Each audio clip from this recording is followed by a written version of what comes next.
morning students, how are you? Today's topic is sources of business finance. आज का हमारा topic क्या है? बिजनेस फाइनेंस के सोर्स में बेटा लॉन्ग टर्म के सोर्सेज में जो ओनर्स फंड है उसमें सबसे पहले इक्विटी शेयर कैपिटल आता है। तो आज हम जो टॉपिक स्टार्ट करने जा रहे हैं वो क्या है? Equity shares. कौन सा टॉपिक स्टार्ट करने जा रहे हैं? Equity shares. इक्विटी शेयर्स क्या होते हैं? It refers to those shares which do not carry any preferential right in the payment of annual dividend and repayment of capital in the event of liquidation. Equity share ऐसे shares होते हैं जिन share holder को profit का हिस्सा as a dividend सबसे last में preference share holder को देने के बाद इन्हें एनुअल लेवल का डिविडेंड दिया जाता है। इन्हें प्रेफरेंस शेयर होल्डर को देने के बाद एनुअल डिविडेंड दिया जाता है और इन्हें इनका पैसा लिक्विडेशन के बाद भी जो वापस किया जाता है वो भी प्रेफरेंस शेयर होल्डर के बाद किया जाता है।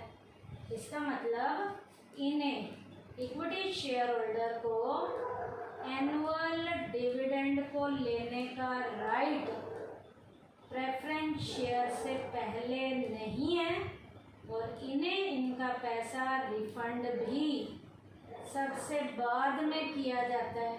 वो भी ये इक्विटी शेयर होल्डर को देने के बाद कुछ बचेगा तो इन्हें दिया जाता है, नहीं तो इन्हें इस तरीके का कोई भी राइट नहीं है। तो इक्विटी शेयर्स क्या हैं? It refers to those share which do not carry any preferential right in the payment of annual dividend and repayment of capital in the event of liquidation. अब इक्विटी शेयर होल्डर ऐसे share holder होते हैं जिन्हें profit का हिस्सा as a dividend सबसे last में दिया जाता है और सर्टेन रेट का भी नहीं होता। प्रेफरेंस शेयर होल्डर को देने के बाद बचेगा तो इन्हें दिया जाता है, नहीं तो दिया भी नहीं जाता और इन्हें इनका पैसा वापस वाइंड अप के बाद भी लिक्विडेशन के बाद भी किनको देने के बाद दिया जाता है? प्रेफरेंस शेयर होल्डर को देने के बाद दिया जाता है। यदि कुछ बचता है तो, नहीं तो इन्हें कुछ भी नहीं दिया जाता। अब बेटा इक्विटी शेयर्स में सबसे पहले इसको पढ़ने से पहले हमें शेयर का मतलब पता होना चाहिए कि ये शेयर कैपिटल क्या है। Capital that is mobilised by issuing share is called share capital.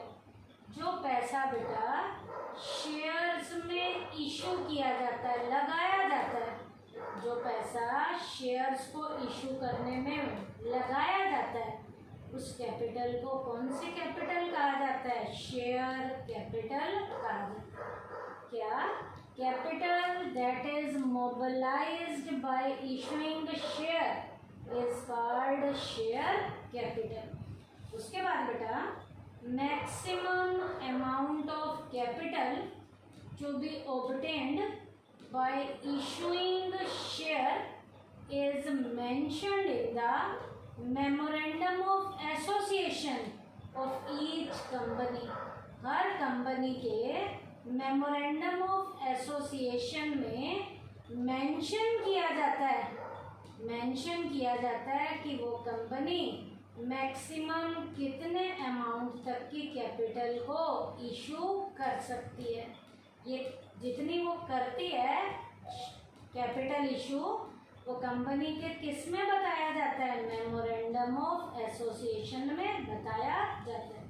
आपको पता है बेटा मेमोरेंडम ऑफ एसोसिएशन एक ऐसा डॉक्यूमेंट होता है जो कंपनी के ऑब्जेक्टिव्स को बताता है कि कंपनी किस पर्पस के लिए शुरू की गई है और किसी भी कंपनी ने कितनी कैपिटल इशू की हुई है, ये हर कंपनी के किस में मेंशन किया जाता है, मेमोरेंडम ऑफ एसोसिएशन में। तो क्या maximum amount of capital to be obtained by issuing shares is mentioned in the memorandum of association of each company। Her company की कैपिटल कितने कितने किस तरीके के शेयर्स के जरिए इकट्ठी की गई है, ये कंपनी के किस में बताया जाता है, मेमोरेंडम ऑफ एसोसिएशन में। इसको क्या कहा जाता है, it is called registered capital. इसे कौन सी पूंजी का नाम दिया जाता है, रजिस्टर्ड कैपिटल का नाम देते हैं।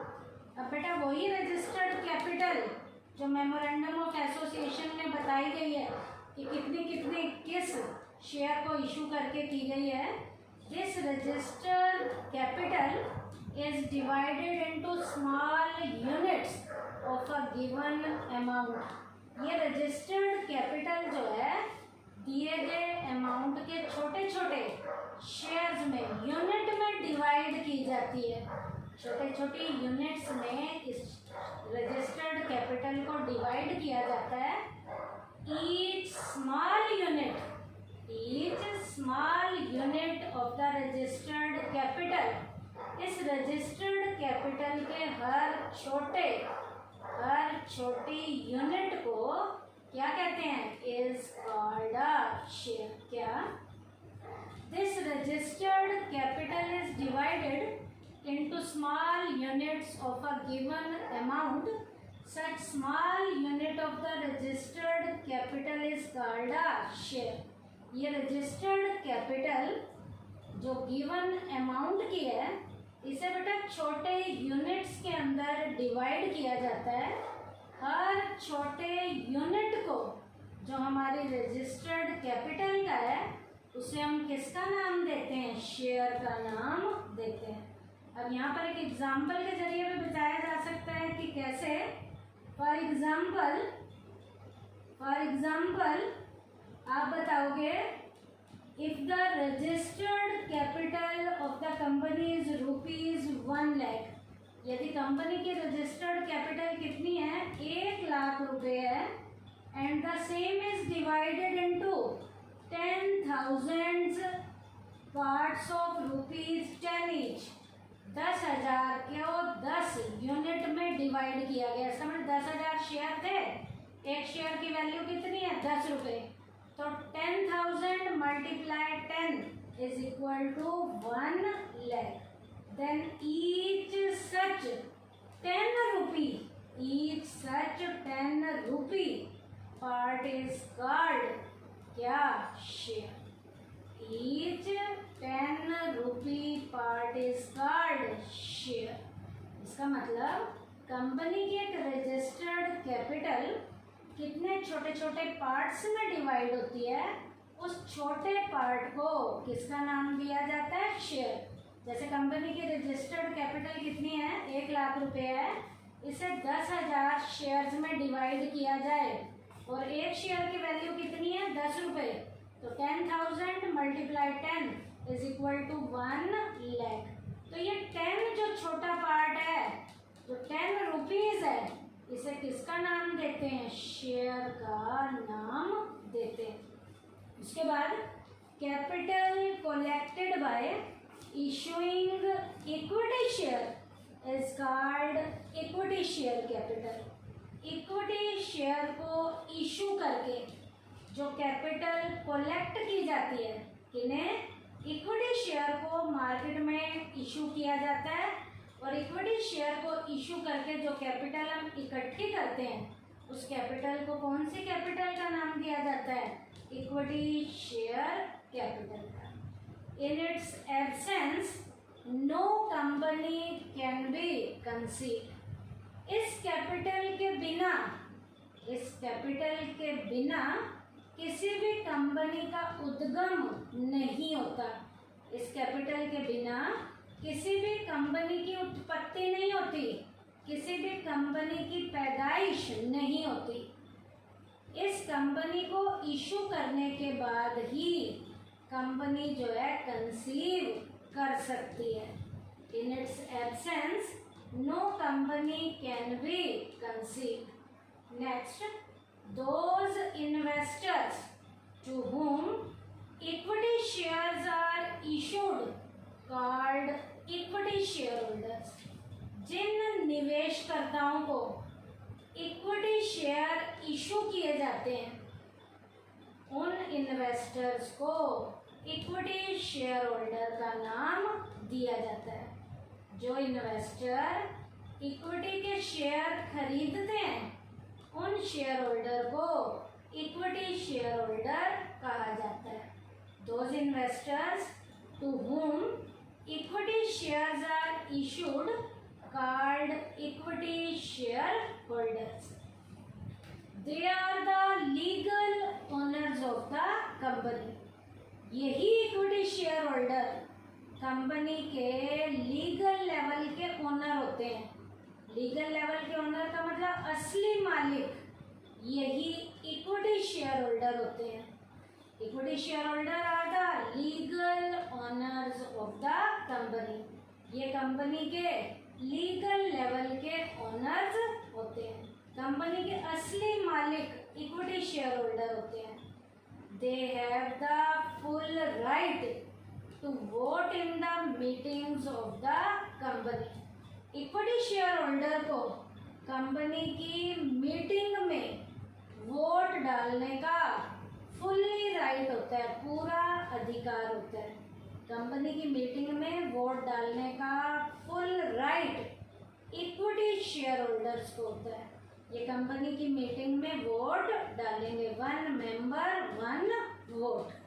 डेमोक्रेटिक सिस्टम के अकॉर्डिंग वोट यहाँ पर इक्विटी शेयर होल्डर डालते हैं।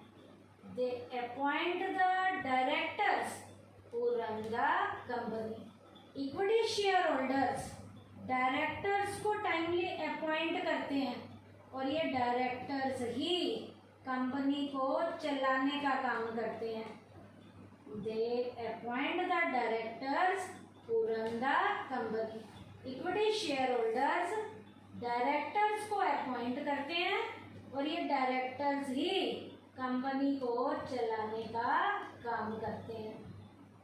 Equity shareholders participate in the management of the company indirectly। Equity shareholder company की मैनेजरियल एक्टिविटीज में इनडायरेक्टली हिस्सा लेते हैं। डायरेक्टली हिस्सा नहीं लेते, पीछे से इनडायरेक्टली हिस्सा लेते हैं। कैसे? ये मैनेजर्स को टाइमली गाइडलाइंस देते हैं। क्या?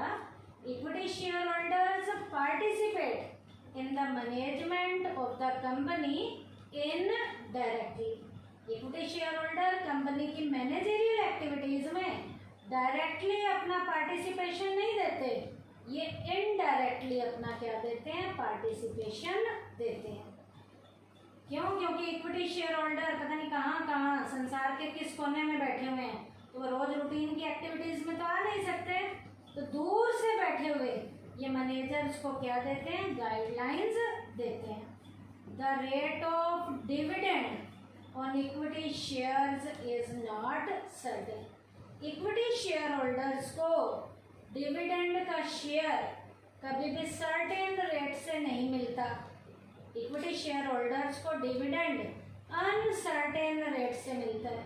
अनसर्टेन रेट का मतलब क्या है? कभी ज़्यादा और कभी कम। और कई बार तो ऐसा भी होता है कि प्रेफरेंस शेयर होल्डर्स को देने के बाद कुछ बचता ही नहीं है, तो इक्विटी शेयर होल्डर को कई बार तो प्रॉफिट में से हिस्सा एज अ डिविडेंड इन बेचारों को मिलता भी नहीं है। और कई बार प्रेफरेंस शेयर होल्डर को देने के बाद भी इतना बच जाता है कि सारा का सारा किनके घर में आता है? इक्विटी शेयर होल्डर के घर में आता है। तो rate of dividend on equity shares is not certain। Equity share holder को डिविडेंड का रेट कभी भी सर्टेन रेट से नहीं दिया जाता। Equity share holders are paid dividend after paying dividend to the preference share holder. Equity share holder को dividend preference share holders को देने के बाद दिया जाता है। क्या?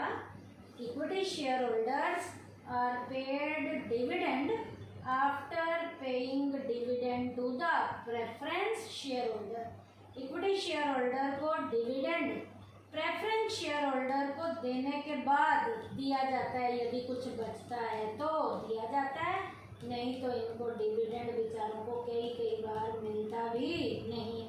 क्यों? क्योंकि डिविडेंड पहले इक्विटी शेयर होल्डर को देने से पहले किन्हें दिया जाता है? प्रेफरेंस शेयर होल्डर को दिया जाता है। प्रेफरेंस शेयर होल्डर को देने के बाद बचेगा तो वो डिविडेंड किनको दिया जाता है? इक्विटी शेयर होल्डर को दिया जाता है। In the event of winding up of the company, जब कंपनी को बंद करने की नौबत आ जाती है उस time equity share holders are paid back their capital only after paying capital to the preference share holder. अब बेटा वाइंडिंग अप कंपनी का होने के बाद भी इक्विटी शेयर होल्डर्स को इन्हें इनका पैसा वापस पहले नहीं दिया जाता। पहले पैसा किन्हें वापस किया जाता है? प्रेफरेंस शेयर होल्डर्स को पैसा वापस किया जाता है। प्रेफरेंस शेयर होल्डर्स को पैसा वापस करने के बाद यदि कुछ बचेगा तो इक्विटी शेयर होल्डर्स को उनको उनका पैसा वापस किया जाता है, नहीं तो इक्विटी शेयर होल्डर्स को वाइंडिंग अप के बाद भी इन्हें इनका पैसा वापस नहीं किया जाता। It can therefore be said that the maximum risk is borne by equity shareholders। यहाँ पर क्या कहा जाता है? इक्विटी शेयर होल्डर एक ऐसे शेयर होल्डर हैं जिनको रिस्क भी सबसे ज़्यादा उठाने पड़ते हैं। कैसे रिस्क उठाने पड़ते हैं बेटा? प्रेफरेंस शेयर होल्डर को डिविडेंड देने के बाद कुछ बचेगा तो इक्विटी शेयर होल्डर को डिविडेंड दिया जाता है। वाइंडिंग अप के बाद भी जब कंपनी का वाइंड अप कर दिया जाता है, जब कंपनी बंद कर दी जाती है तो इक्विटी शेयर होल्डर्स को इनका पैसा रिफंड भी प्रेफरेंस शेयर होल्डर्स को देने के बाद कुछ बचेगा तो इन्हें दिया जाता है। उसके बाद बेटा प्रेफरेंस शेयर होल्डर को तो प्रॉफिट का हिस्सा डिविडेंड का प्रॉफिट में से सर्टेन रेट का दिया जाता है, लेकिन जो हमारे इक्विटी शेयर होल्डर हैं इन्हें प्रॉफिट का हिस्सा डिविडेंड का कभी सर्टेन रेट से नहीं दिया जाता। इन बेचारों को तो कैसे रेट से मिलता है? अनसर्टेन रेट से मिलता है। और ये कंपनी की मैनेजरियल एक्टिविटीज में भी इनडायरेक्टली पार्टिसिपेट करते हैं। इसका मतलब रिस्क पॉइंट ऑफ व्यू से इक्विटी शेयर होल्डर्स के जो रिस्क हैं वो सबसे क्या होते हैं? ज़्यादा होते हैं।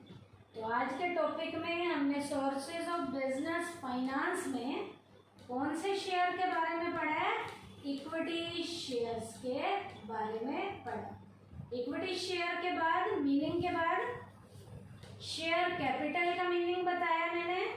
उसके बाद मैंने रजिस्टर्ड कैपिटल का मीनिंग बताया, शेयर का मीनिंग बताया, इसका मीनिंग शेयर का मीनिंग बताया, और ये मैंने कुछ आपको फीचर्स बताई हैं। फीचर्स बताई हैं किसके? इक्विटी शेयर्स की। किसके? इक्विटी शेयर्स की। तो आज हमने सोर्सेज ऑफ बिजनेस फाइनेंस में ओनर्स फंड में कौन सी कैपिटल को किया है? इक्विटी शेयर को किया है। थैंक यू बेटा।